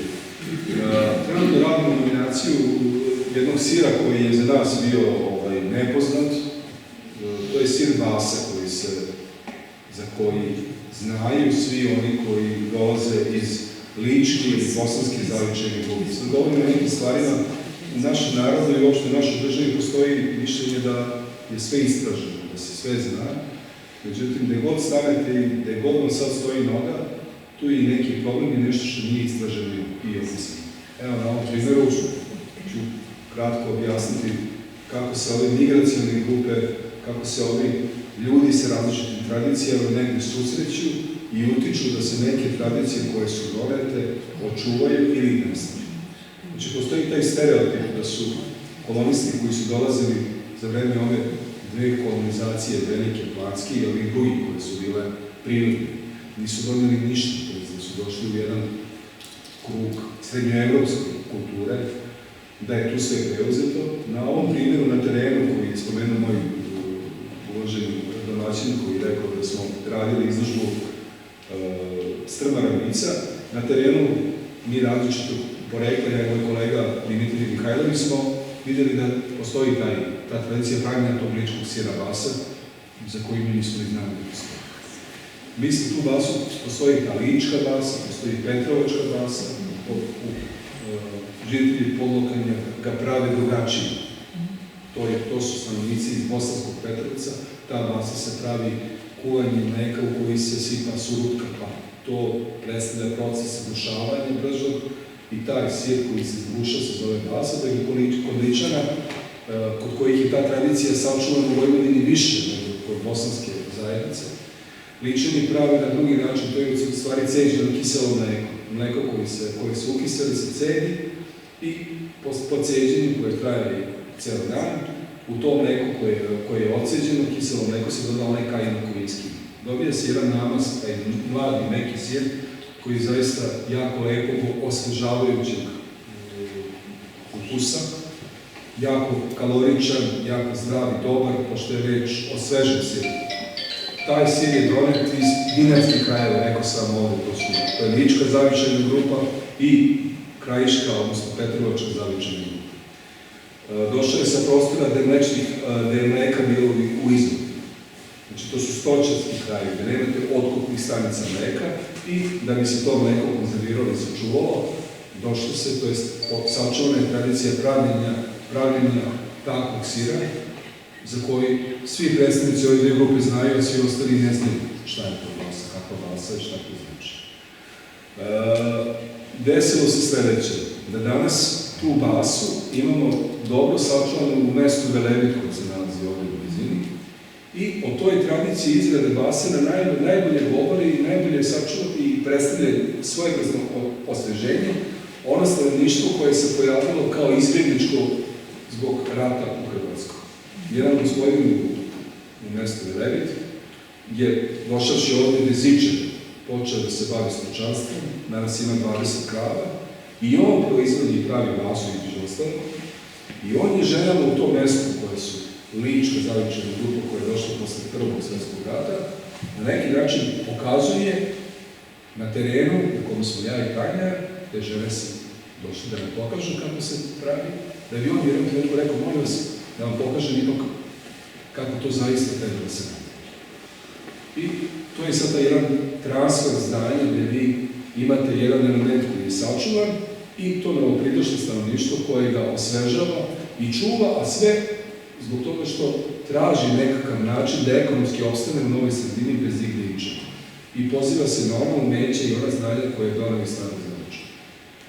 Da bi se danas taj isti sir prezentovao i u srednjoj školi poljoprivrednoj u Futogu, gde par entuzijasta žena koje rade i predaju i predstavljaju profesora mlekarstva, pokazuju dece kako se taj sir pravi u jednoj maloj mlekari koja je ogledna laboratorija za pravljenje više vrsta sira. I dolazimo na kraju do onoga što je nekakav rad na predlogu da se jedan takav sir, mladi neki sir, sačuva i da se sa njim upoznaju svi oni koji do sada nisu znali za njega. Zaista ja nikad nisam probao, ali kad sam probao, zaista je ukusan, lepo, osvežavajući i jako dobar i zdrav obrok za sve one koji uzimaju i mislim da sam kroz jedan ovakav primjer pokušao da odgovorim na pitanje konkretno kroz ono što radimo. Mi smo ipak u muzeju, mi se bavimo nekim stvarima koje su veoma konkretne. Nismo nekakva Srpska akademija nauka i umetnosti, nismo akademski radnici, ali trudimo se da ono što preporučuje Eteljanović, Cvijić, Srpska akademija nauka i umetnosti, da nešto od toga što možemo kroz svoj rad upotrebimo i da nam to daje nekakve smernice u radu da dođemo do nečega što predstavlja rezultat rada i što se očekuje od nekoga ko radi u muzeju. I zato kažem, mi kao organizaciju ih različujemo kroz muzejske predmete, koji mogu biti materijalni, ili kroz sve ove običaje, prakse koje postoje u ovom i onom obliku ili su zabeležene kao nekakav izgled. I onda od toga kreće. Vi danas kad dođete i nekom kažete, ja sa kolegom Ivanom Čakanom, bili smo na kraju Slovenijom, postavlja pitanje da li nešto možete reći o čovarskim štapovima. I taj čovjek kaže, pa vi se šalite sa mnom. Sad ću ja taj štab da vam pokažem. Ljudi ne razumiju šta vi hoćete, šta pitate. Te tradicije više ne postoje. Tako da kad se pojavite na terenu, vas smatraju nekakvom ekspoziturom, neke poreske inspekcije, nekoga ko radi za agenciju, hoće da kupi neku kuću. I onda je čak i taj sastav ekipe koja dolazi na teren ponekad bitan da ne shvatite da imate dobre dane. Ja sam pokušao kroz ovaj primjer da dam nešto što predstavlja približno odgovor na ono što... Ja bih samo još dodao, profesor, ako dozvolite, sad dok sam slušao, razmišljao sam ponovno u nekom smeru i dakle da ne bude samo moje pitanje da je vezano za novopredošlo stanovništvo, već i ono autohtono staro banatsko stanovništvo, bez obzira na nacionalnost i veru. Dosta toga ljudi koji žele da istraže svom porodičnom poreklu mogu ovde i dalje pronaći u matičnim knjigama rođenih, venčanih i umrlih koji se 1895. ako se ne varam u Austro-Ugarskoj vode, a također mnogo više od onoga što mogu da pronađu jeste ono što je vezano za crkvene knjige u okviru svojih, naravno, konfesija kojima pripadaju, i ono što je mene podstaklo ponovo, moram još ovo da istaknem, daću drugima reč, neću više daviti, jeste to kada sam bio mlađi, odlazio sam kod ujaka u Srpsku ulicu, on je Perkućin, od onih 5 što ste pomenuli, koji su najstariji u Novom Kneževcu, odnosno nekadašnjoj Turskoj Kanjiži, i onda mi on tamo pokazivao stare fotografije, pokazivao mi je razne papire i u jednom momentu izvedio rodoslovo i kaže, gledaj ovo. I ja rodoslovo i to sam ja kopirao, to je tako stojalo dok nije došao moment na fakultetu, kada smo trebali u okviru vežbi da pokažemo svoje porodičnu istoriju, odnosno porodično poreklo, i onda sam ja shvatio zapravo vrednost toga šta ja imam, i onda sam ponovo tada s tim svojim kolegama prezentovao to što sam imao. Moj pradeda je kroz matične knjige rođenih i umrlih Srpske pravoslavne crkvene opštine Nova Kanjiža, Turska Kanjiža, odnosno Novi Kneževac, uspeo da dođe nazad do kolena od koga potiču Perkućini, ali to opet nije bio onaj prvi. Dakle, prvi podatak koji je pronašao za Perkućina bio je da je Avram Perkućin preminuo 1826. godine, a mi ovdje pričamo o crkvi iz 1796. Pričamo o ikonosastvu iz 1807. Pričamo o krstu iz 1700 i neke sad ne lupim. Ali sigurno nakon prve polovine 18. vijeka. Tako da tih podataka, ko želi da istražuje, koga takve stvari interesuju, može da ih pronađe, i svakako na pomoći uvek treba da budu i sveštenici, i istoričari, i etnolozi, i profesori, a najvažniji su upravo ovo što ste vi rekli, to mi je postaklo na sve ovo, ti ljudi koji znaju mnogo, ali koji su malo povučeni, malo nesigurni, malo ne veruju u vaše dobre namere, malo ovako, malo onako, ali to sve vremenom dođe nekako na svoje i onda dobijemo neke konkretne rezultate. Evo, ja sam toliko hteo i nadam se da sam bio nekom isprativ da nešto istražim, neko svoje poreklo koje je vrlo interesantno. Svih ovdje ljudi koji su prisutni ovdje s nama večeras dolaze sa različitih strana, različitih prezimena, i verujem da će to njih postići na neka dalje razmišljanja, a verujem možda i djelovanje. Hvala. Ja sam to da kažem da je jako bitno, jako je bitna ta sinergija koja postoji između ljudi koji se bave, recimo, istorijom mesta, ili se bave nečim što ih zanima. Ljudi na neki način postaju nesvjesno povezani, kao ove grupe na telefonu koji imamo, pa sa 10-20 ljudi i žena pojavu u okviru grupe, majke, prvo 5 ili ne znam šta. Tako isto ljudi koji se bave istraživanjem u lokalu su veoma bitni i često puta pomožu svim onim koji imaju nekakve veće ambicije da posao brže urade, a na neki način se i povezuju. Se tu dobija jedna brzina koja je nevjerovatna i često puta izaziva čuđenje. Čak su jedno vreme sumnjali kako je Jovan Cvijić sakupio toliko građu o Balkanskom poluostrvu, smatrali su da on u stvari nije istraživao kako je mogao to uraditi. Stvari su bile veoma jednostavno, postave se pitanje i problemi ljudima koji se bave tim u lokalu, to su učitelji, sveštena lica, svi oni koji su zainteresovani, obrazovani, i onda vas već nešto čeka i vi na to što vas čeka, onda postavite pod pitanje i brže nešto završavate i radite, a kažem, ta veza između ljudi i svest da postoje ljudi koji se zanimaju bez nikakvog interesa za nekakvu istoriju svog mesta i za kulturu svog mesta i za nekakvo poreklo koje se u Vojvodini veoma teško, a do njega se dolazi, ali opet veoma bitno da nešto znamo o sebi. To je u stvari i mera kulture i onoga koliko sa pravom neku teritoriju ili neki prostor smatramo svojim, od onog znanja o biljkama, životinjama, o svemu onome što nas okružuje. To znanje u stvari predstavlja ono što nas čini legitimnim da se osjećamo plemićima ili plemenito dole u okruženju ili mjestu u kome smo. To je neko... Znam se. Evo jedno ovako kratko pitanje bez tih tako, da kažem, istraživanja, prikupljanja, građe i to sve. Velika stvar ono što je Veljanović učinio i tada je to bilo potrebno mlada država koja je tada nastala da se prouči stanovništvo i sve to. Međutim, od tog njegovog perioda, i dobro, izbio Drugi svjetski rat, pa posle rata, nije bilo nekih većih, barem na teritoriji Vojvodine, istraživanja u tom smislu, a prikupljanje građe je obavljala jedno vreme Česa koja je izdala i o običajima Srba u Vojvodini i drugih naroda, i običaji sahranjivanja slave, crkve i sve ovo ostalo. Međutim, svaka nauka ima svoj neki život, ima neke, i ako etnologija prati život naroda, prati sve ovo o čemu sam sad večeras govorili, da sad ne ređam sve predugačko bi bilo pitanje, nastaju određene promjene. U svakom slučaju, nisam svedoci to iz dana u dan, da ne kažem to.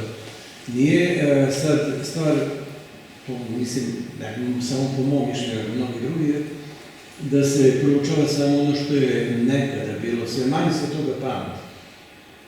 Skoro da nema šta nije izgraženo. Međutim, promjene koje nastaju, da li smatrate da bi trebalo opet jednu, ne širu akciju, ali da kažem, jednu ozbiljniju akciju sastavljenu i od ljudi koji su na terenu, nisu stručnjaci nikakvi, koji nešto prate, znaju i koji bi eventualno bili značajni kao neke, da kažem, gazivači ili kao sakupljači nekakve građe u svemu tome, da se to onda zajedno sa stručnim licima, stručnim osobama obradi na neki način.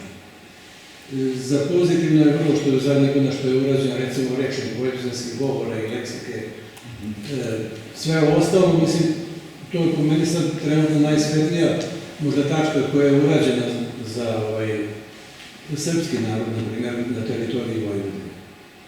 Šta mislite o tome, mislim? Slažem se s vama.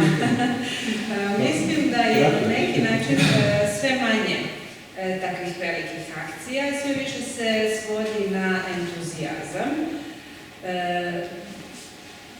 Mislim ipak da nikad ne može da se ponovo postigne taj entuzijazam ovih naših prethodnika i njihovih saradnika. To čini mi se da danas jednostavno nije moguće.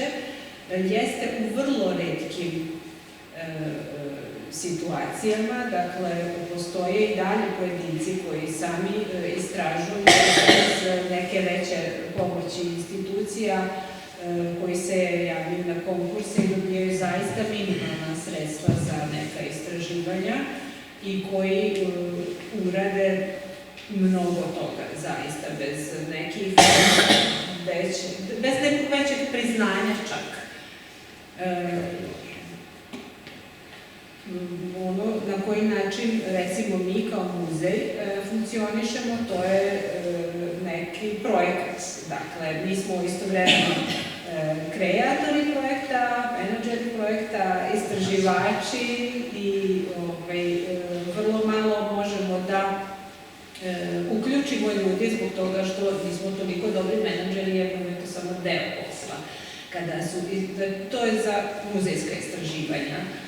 Kada su naučna istraživanja u pitanju, opet mislim da oni imaju sve veći problem sa tim načinom funkcionisanja nauke, gde oni moraju da prikupljaju bodove učešća na raznim konferencijama, objavljivanjem nekih radova, tako da mislim da čak nemaju toliko mogućnosti da se bave pravim istraživanjem. Tako da to jeste nešto što je po meni neophodno, ali nisam optimista da može da se u dovoljnoj meri sprovede. Nažalost. Ja sam htio da nešto dodam još. Znači, mi smo generacija, ja sam generacija oni koji su počeli da se zrevaju upravo na tim idejama koje ste spomenuli, to nije slučaj. Pomenuti Marije Banski, Mirjana Lucko, cijela jedna generacija ljudi, posle rata, jako je sad pravimo granicu Jovana Nedeljanovića u međuratnom periodu. Posle 45. godine sve ovo što ste pitali se dešava kao jedna eksplozija. Želje da se ulaže u kulturu i da se određene istraživanja velikog obima. Pitali ste za monografiju, jedna velika monografija o banatskih jeva, koje je objavio Muzej Vojvodine u saradnji sa Maticom Srpskom. Sam svih tih generacija je bio jedna velika etnološka monografija o Vojvodini, koja je trebala da se uvodi. Želja je bila upravo ta koju ste spomenuli, visoka produkcija, monografija određenih predelnih celina, etničkih grupa. To je trebalo što pre iznediti. Ali da vam kažem da je budžet za kulturu tad bio 6-7% posle 45. godine. Gomila ljudi, saradnika na terenu koji prolaze obuku, građe koje se prepisuje, koje se prevodi sa mađarskog, nemačkog, svih jezika koji su nepoznate da se spominje na ovoj prostor. Jedan nastavnik Jovane Nedeljanović i Milenko Filipović radi u Muzeju Vojvodine pokazano, zato što su smatrali da iz Srpske akademije nauka i umetnosti, ako ga prebace u etnografski muzej, da će on tamo nešto da paje i da neće raditi ništa. Međutim, Rajko Nikolić ovde koji ga zove za saradnika, i on osniva jedan etnološki arhiv Vojvodine u kome se po određenim temama prekucavaju i sakuplja građa, svako je napisano na svim jezicima. Po američkom standardu, da bi vi u roku od nedelju dana, to je bio cilj, možete u jednoj temi napisati studiju koja će biti naučno merodavna i svetski priznata. Na tome se radi godinama, međutim te generacije su negde kako se smanjivanje i kako se davanje za kulturu smanjivalo, došto smo mi, mlade generacije, koji nismo ni mogli da na teren, nego smo samo slušali te neki odlike i hvatali nekakve delove tog vremena i te želje i tog ustrojstva.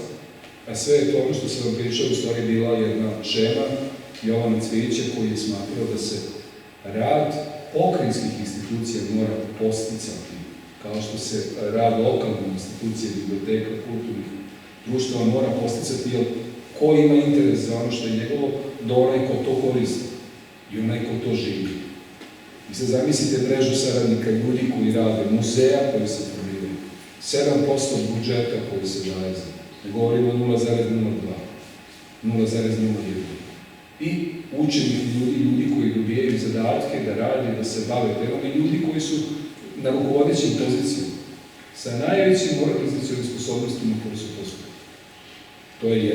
To je jedan presek i presek današnjeg vremena gde mi imamo i problem tog nacionalnog identiteta i nekog stida od toga šta je etnologija, da je to neka kvazi nauka, da ti ne trebamo da se bavimo, da je to samo jedna izmišljena tradicija. Opet bežimo od onoga što je osnova i što je baza, idemo u neku teoriju koja je dobra, ali teorija mora da bude ono što zadaje manje problema. Znači, uvek se treba ići od manjih problema ka većima, ne nekog globalnog problema, pa sad ti hoćeš da se baviš na istoriju jednog naroda, a ne znaš ništa ili svoj mesto. Ne znaš ti koja ti je adresa, ne znaš ništa o biljkama, životinjama, komšinu, prvom drugu, a hoćeš da se baviš nekom temom, a ne zanima te ono što je oko tebe. Tako da su sad to neka nova vremena, slažem se s koleginicom da je to veoma teška situacija, ali se nadam da će sva ta građa koji su skupile prethodne generacije, jer naš zalog je ono što se zove nekakav trezor, gde se ta znanja nalazi. U muzejima se nalazi ono što su muzejski predmeti. Oni su isto veoma značajni za tumačenje istorije, kulture i ja se nadam da će buduće generacije imati priliku da bar iščitaju deo onoga što je Grozničavu skupio na tih 50-60 godina. Jer ako je šta tekovina tog komunističkog sistema, posle drugog svjetskog rata, to je ulaganje u kulturu i upravo sve ono što nije u međuratnom periodu urađeno, od pitanja zadruga, od pitanja naučnih zadataka, institucija, svega onoga što nije urađeno u međuratnom periodu, to je sve urađeno u posleratnom periodu i to bez ikakvog zadrška.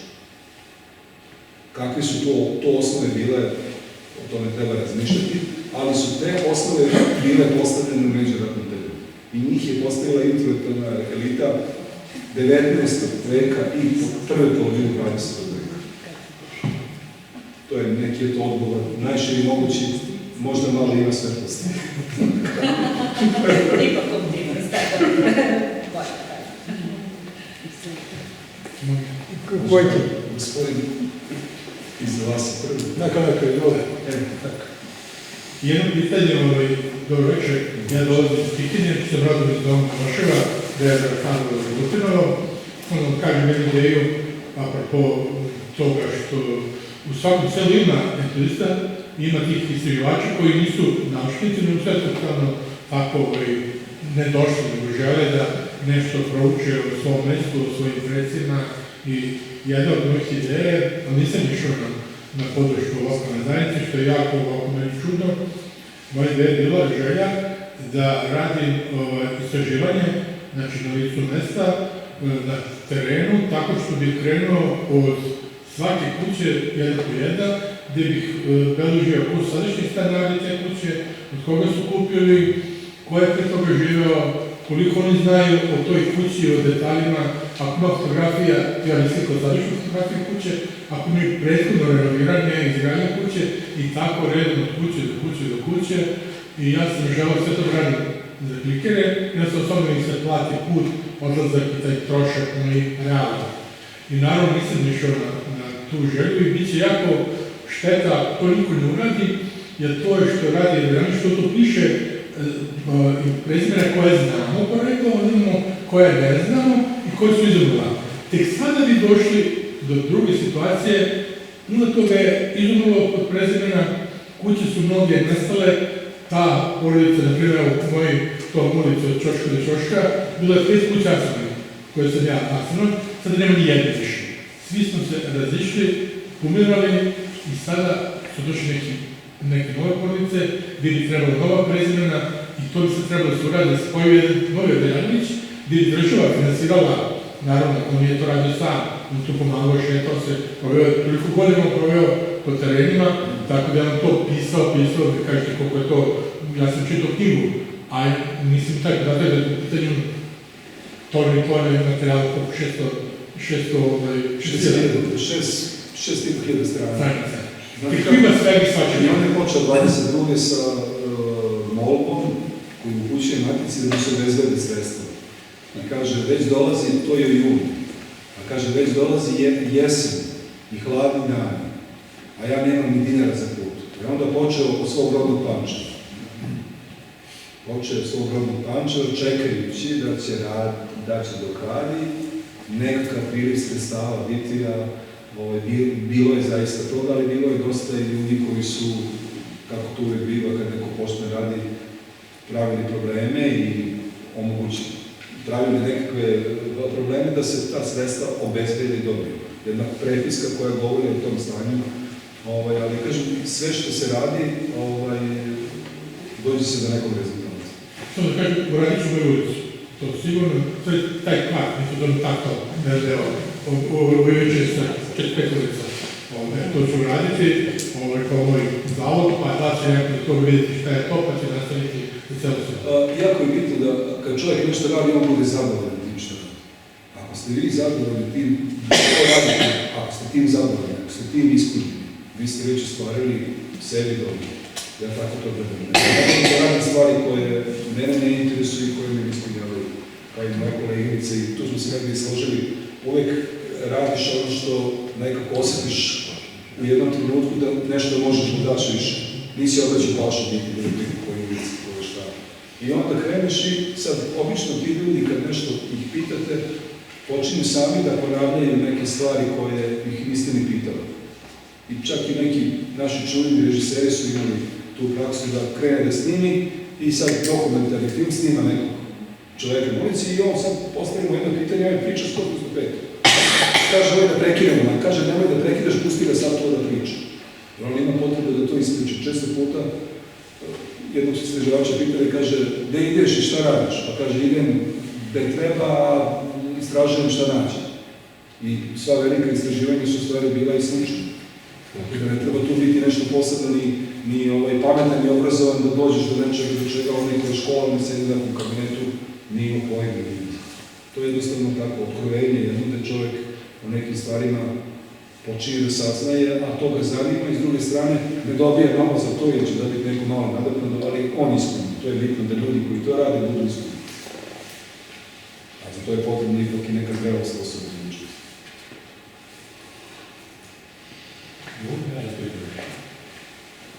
Ja bih vas pitao, postoje stvar jedno pitanje. Kako da sačuvamo da ljudi ne umiru dva puta? Ljudi umiru kad im se završi život fizički. A zašto moraju da umru i posle nekog određenog vremena, ako njima postoji nešto zapisano? Neko je zabeležio, neko je zapamtio, pričao o tome. Zašto moraju da umiru dva puta? Kome se obratiti, koga zamoliti, koga pitati? Da se zapitamo zašto moraju umirati dva puta. Ja sam vaše podatke nalazio i na, recimo, stranici jednog groblja u Novom Sadu. To je Almaško groblje, sad imate tu spisak ljudi koji su sahranjeni na tim mestima sa onim nekim sadržajem koji je napisan u spomeniku, od godina do toga ko se tu nalazi. Često puta je i tako jedna stvar koja izgleda beznačajna. Nisam mislio na to. Mislio sam na ono, ako nekom čovjeku neko nešto zna, saznao, napisao, sačuvao, posle 100 godina, 10 godina ili samo godinu dana, kako to sačuvati da ne propadne?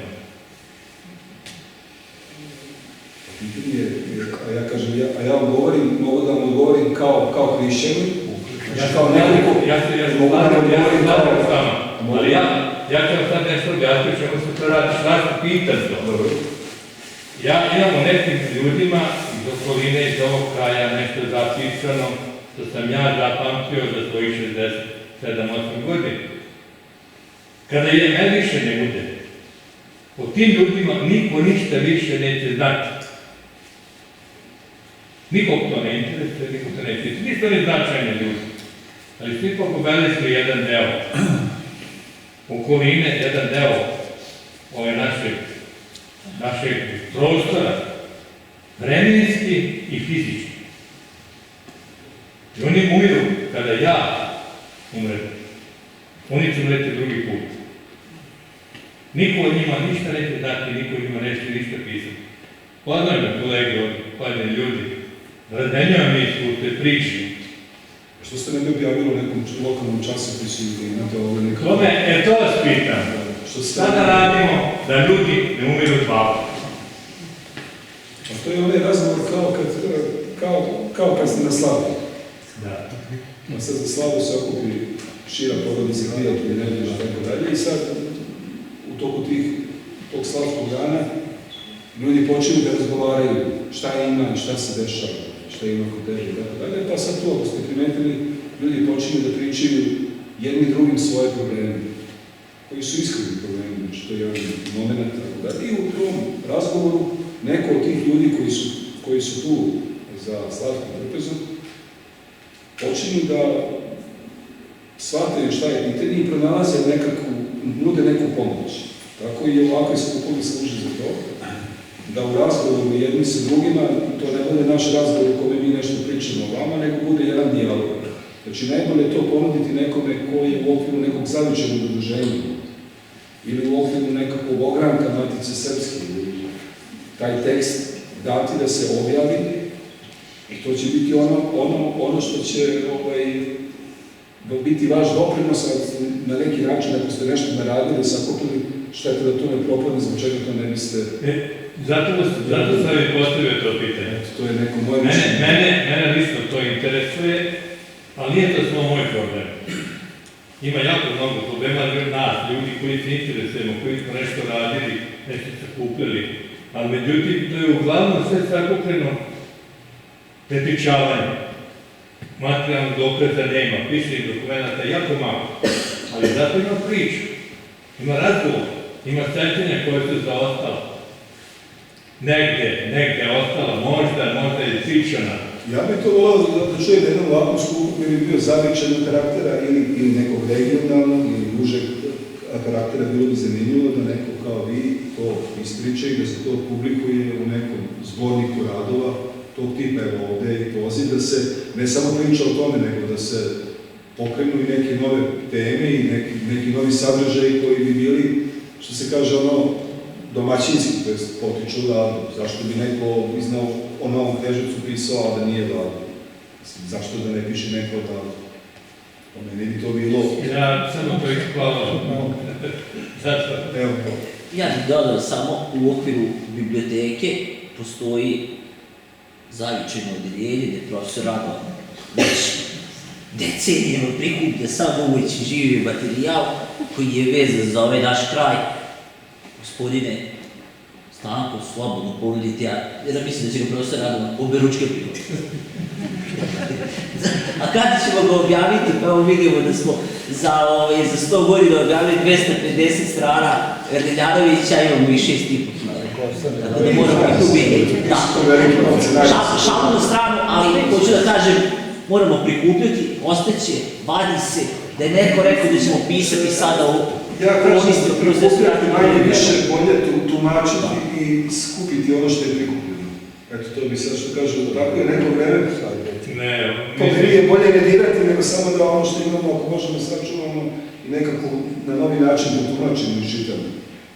Ja mislim da su to neki limiti ovog vremena, znači, ajde vidimo šta je to sakupljeno, šta to imamo i da to iščitamo nekako uz pomoć tih ljudi koji se toga sećaju, ili oni koji, kao vi sada čuli ste nešto od toga poznatovanje, pa to su neki fragmenti, to je bukvalno kao neka arheologija se postala.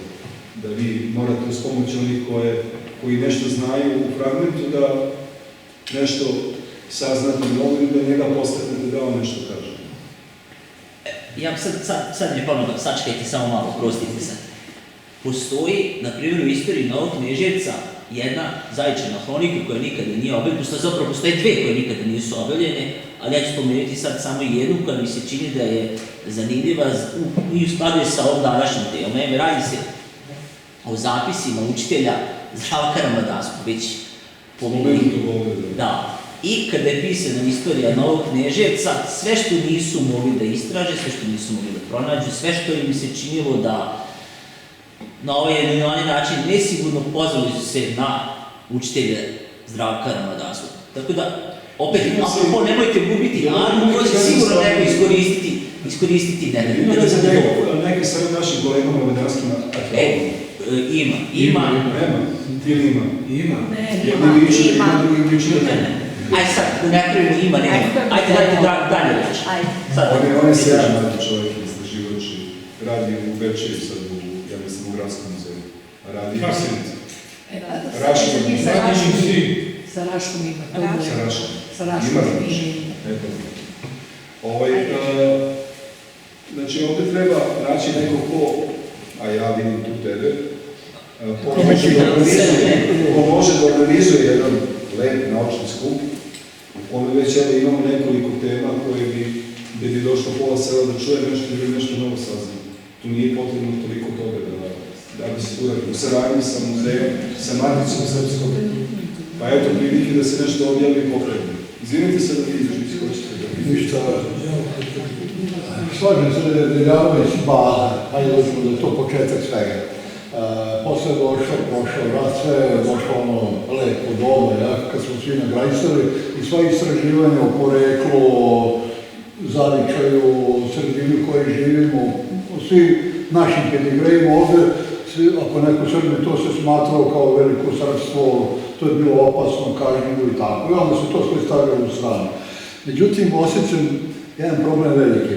Spomenuli su neki procent, vi ste spomenuli neki procent, 7%, koliko ja znam, 7% mi budžeta Vojvodine imamo od Srbije, ukupno. A mi imamo neke promile sitne za Vojvodinu, za kulturu. Znate, kad bi odvojili 1% samo, ali znate kako je 1%? Svako selo ima jednog svog Radovana, ima jednog svog Miloša Despota, jednog Milinka, jednog gospodina ovog, onoga, jednog Savu, jednog Badraricu, Bošnjaka, Dejana, ne znam ja, kao Vladom Milan pokojnom i tako. Znači svako selo ima Patko, Bašeidu i koji je napisao neku monografiju. Kako tako ne ulazimo u to? To sve može se koriguje kasnije, znate. Neko dao Ćurko pa je malo isposlavniji u toj monografiji, ali uglavnom istorija je tako. Ima jedan drugi problem. To treba sve objediniti. Često je to dobro, pokojnji Vladić je to dobro radio, tako. Često je to uradilo, Slovaci su to malo zloupotrebili, čak u neki lokalni novinama Zrenjski su ovako objavili. Jedan kvazi novinar, Pec se preziv, nije ni Pec, nije bitno, nije ni novinar, kurir je u nekoj službi bio, napisao ovako, to je proleće Slovaka, to je udruženje Slovaka Srčanija, tako je napisao. Znamo šta je često. Proleće na Čenečki salašima, tako. To je zvanično naziv skraćenica Čest. Tu ima, to je 14, 15, 20 knjiga, ja se više nešto debeli knjiga. Dobre su kad kauč propone su podmeti ispod, ko Marksovo delo, tako lako, ne može kontonagi da bude. Znači, to bi trebalo objediniti. Znači, od tih 1% kad bi dali za kulturu, za istoriju, za sve ostalo ovdje da pliva po ovoj nikakvoj Vojvodini, ne po Banatu, po Vojvodini, za sve konfesije, sve veroispovesti, znači za sve nacije, narodnosti i viškove, manjkove, nacionalne, to je bilo pravo. Da skupio mi to na jednom mjestu, to je bilo idealno. Postoje knjige, ali svesti nema. Imamo pravoslavne sveštenike koji su došli iz preko Drine i Dunava, ja sam veliki nacionalista, Srbin, Laloš odavde, i jako sam protivan ovim Bosacima što su došli, znači šta radi? Knjige iz dokumenta, iz crkava, su izdali napolje, pokisle su, bacili su im smetište. To njih ne interesuje. Znači, mora čovjek da se ubije ovdje. Posebno zadavni robio, ništa više, dobije jednu krivičnu prijavu za nacionalizam ili za srpski šovinizam, od jednog velikog Srbina pod navodnicima u kojoj u Mantiji. Znate koliko je uništeno na teritoriji Banata, da sve dok je uništeno jedan šleper dokumenta. Znači, istorije iz 1690. pa nadalje, ili iz 1850. pa nadalje, kad smo prezimena dobili i to. Po pojedinim serijama koje su nam Bršajim, Srpska Crnja, ne znam, da ne režem, čak i ovdje imate taj slučaj sigurno, koliko ja znam Banata. To je problem. Znači, treba, svako nek napiše nešto o svom mestu, da li tačno, netačno, kasnije to nauka da dokaže, da se to složi, da se objedini do neke institucije, Matica Srpska, koja ja je ne osjećam više kao srpsku instituciju, verujte mi, već jedno 30-40 godina ne osjećam kao nešto matično. Više osjećam Maticu u Slovačku, nekako mi svi više čini da su oni radili za nas nego Maticu Srpsku, verujte. Moje mišljenje sada. Ne mora da ga deli svi sami. Ali ja mislim kad bi to objedinili, nema veze koje šta, mi želimo na ovoj teritoriji godinama, vekovima, 500 godina, 600, sad godina, 1524, znači tako. Pa evo imamo 100 godina od Emilianovića, 100 godina od rođenja Emilianovića. I mi smo stavili na njega. Nemamo dalje. Šta mi imamo? Nema ništa. Posle drugog svjetskog rata šta imamo? Malo imamo Kresića, malo imamo Radovana, malo imamo tu lokalne neke istoričare i nešto. Amateriča, ne profesionalni istoričare. To je problem.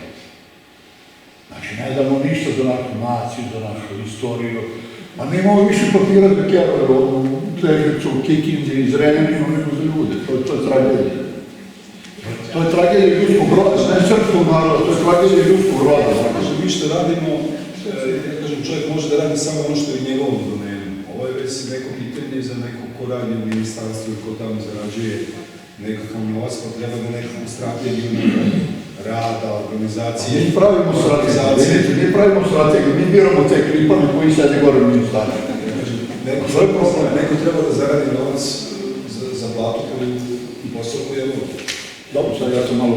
Ne, ja kažem, neko treba da zaradi novac. Vi ste ovdje nešto rekli što bi u 3-4 rečenice mogla da bude koncepcija rada, uzdizanja nekakvog kulturnog rada, istraživanja na nekom... Zašto ne stimulisati lokalnog istoričara, lokalnog ljubitelja istorije, lokalnog sveštenika, stimulisati ga nešto, pomoći mu da objavi svoj rad, ne dati novac, ili pomoći mu da objavi to. Vi ako možete, ako vidite da neko nešto baca od tih dokumenta, vi to sklonite, postavite negdje, eto, to će biti vaš doprinos. Mi ne možemo tu ništa.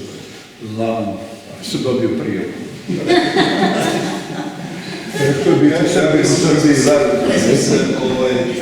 Malo je priča upoznali ovako i kroz lepo i kroz ono što su problemi.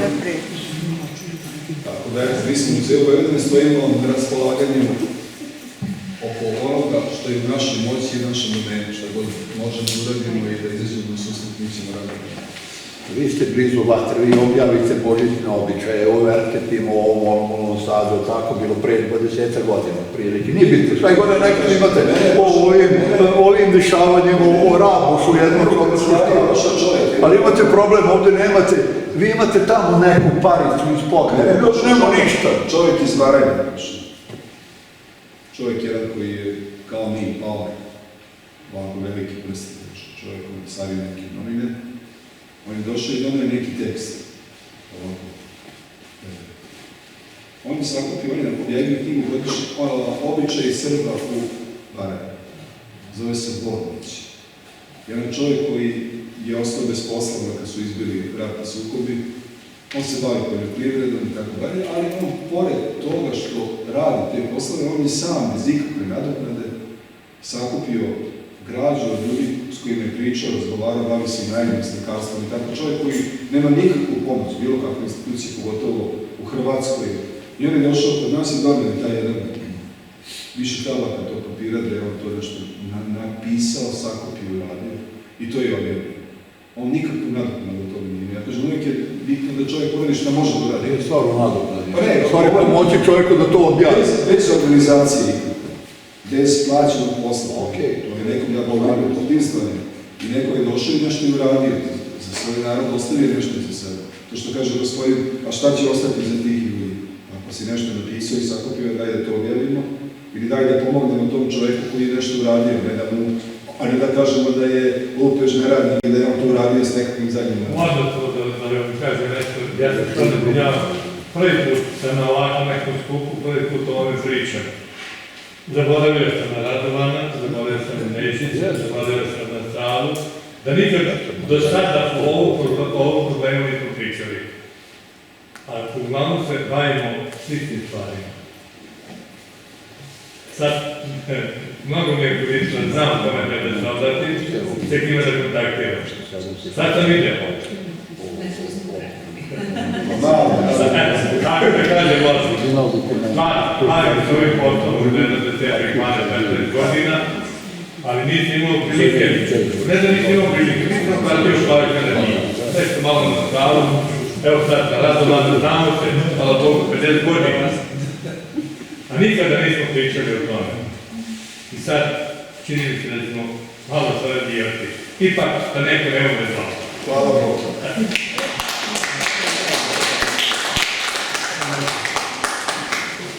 Hvala vam svima na iscrpnoj diskusiji i na posljednji dan.